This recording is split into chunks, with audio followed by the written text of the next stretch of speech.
Mengulas peta kekuatan dari laga timnas dengan Australia di Stadion Utama Gelora Bung Karno, Jakarta, kita bahas bersama pengamat sepak bola Wesley Huta Galung. Selamat sore, Bung Wesley.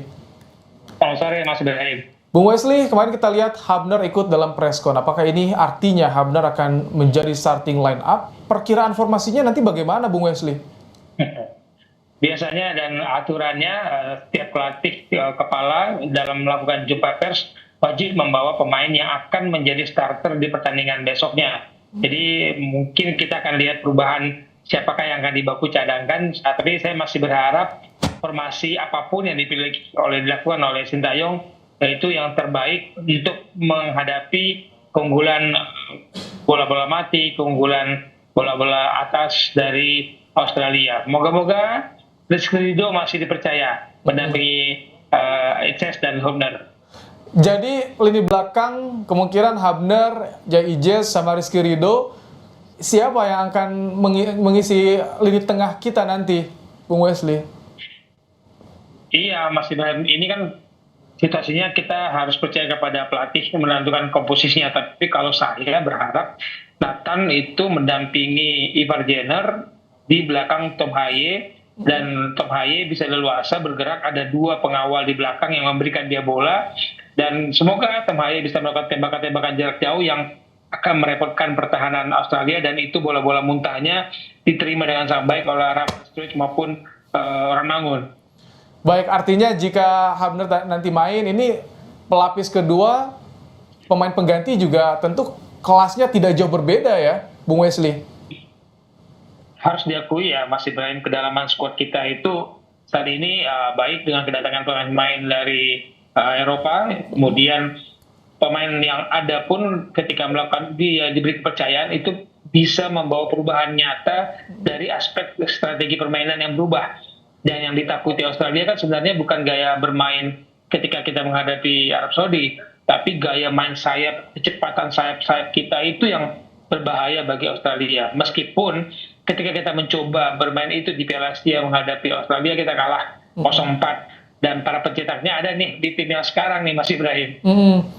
Nah itu dia, apakah yang kekalahan 0-4 itu akan berpengaruh pada kondisi mental kita atau bagaimana? Ini STY kan tampaknya hafal betul ya karakter Australia. 4 kali saat Indonesia, 2 di Korea Selatan. Ini bisa berpengaruh, Bung Wesley?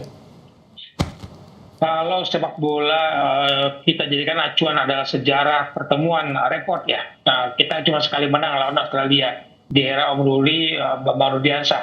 Tapi kesempatan itu selalu pasti ada, dan jadikan sejarah itu sebagai acuan kita. Pertemuan terakhir kita di Piala Asia Januari 2024 kemarin dijadikan acuan bahwa gaya bermain seperti apa sih yang ternyata tidak cocok nih menghadapi Australia, atau fisik pemain kita yang sudah tergerus nih melewati fase grup di Piala Asia. Jadi menjadi kendala pemain kita ketika berkompetisi 3-4 pertandingan pasti sudah mulai mengalami peak yang menurun. Nah, kalau ini kan kita sama-sama dihadapkan pada pelatihan nih. Australia juga main pada hari yang sama ketika kita menghadapi Arab Saudi. Nah, kondisi udara cuaca panas yang saat ini dialami oleh seluruh pemain ini moga-moga lebih berdampak kepada pemain Australia. Meskipun pemain kita kan banyak juga yang dari Eropa yang merasakan panasnya Jakarta. Oke, ini kalau line up di ujung tombak kita bagaimana? Karena di pertandingan malam nanti duel back Serie A Italia loh, Bung Wesley.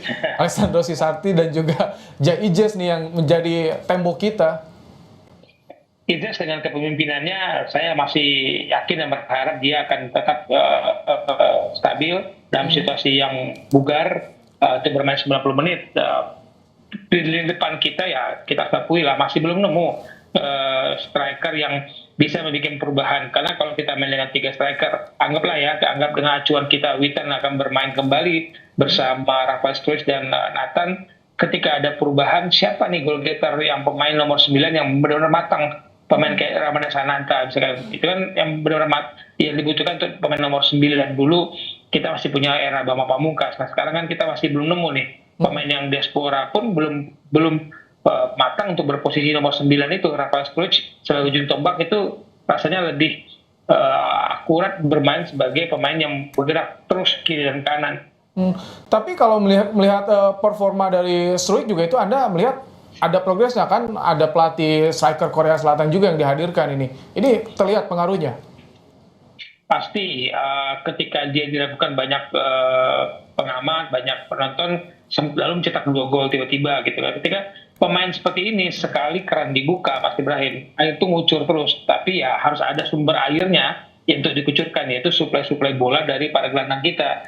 Nah, jangan sampai suplai dari tadi saya sebut Nathan maupun Ivan Jenner dan Tom Haye ini nggak nyampe ke depan, bagaimana mungkin dia membuka keran mengucur kalau airnya nggak ada kan gitu.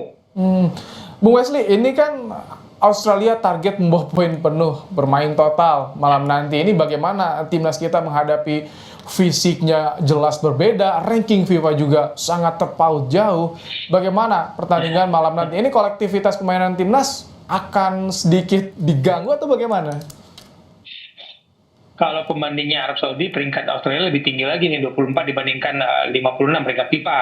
Tapi sama seperti Arab Saudi, Australia juga nggak sedang baik-baik aja. Mas Ibrahim, kondisinya sedang mengalami penurunan juga. Ketika menghadapi Bahrain kan mereka kepancing tuh dengan drama-drama, dengan gaya bermain Bahrain yang sangat cepat dan banyak melakukan acting di dalam lapangan. Nah, kita juga harus tahu cara merusak strategi dan cara merusak ritme permainan Australia. Bukan harus drama-drama seperti Bahrain, tapi kecepatan-kecepatan sayap kita itu pasti meletihkan dan sangat menyulitkan Australia. Oke.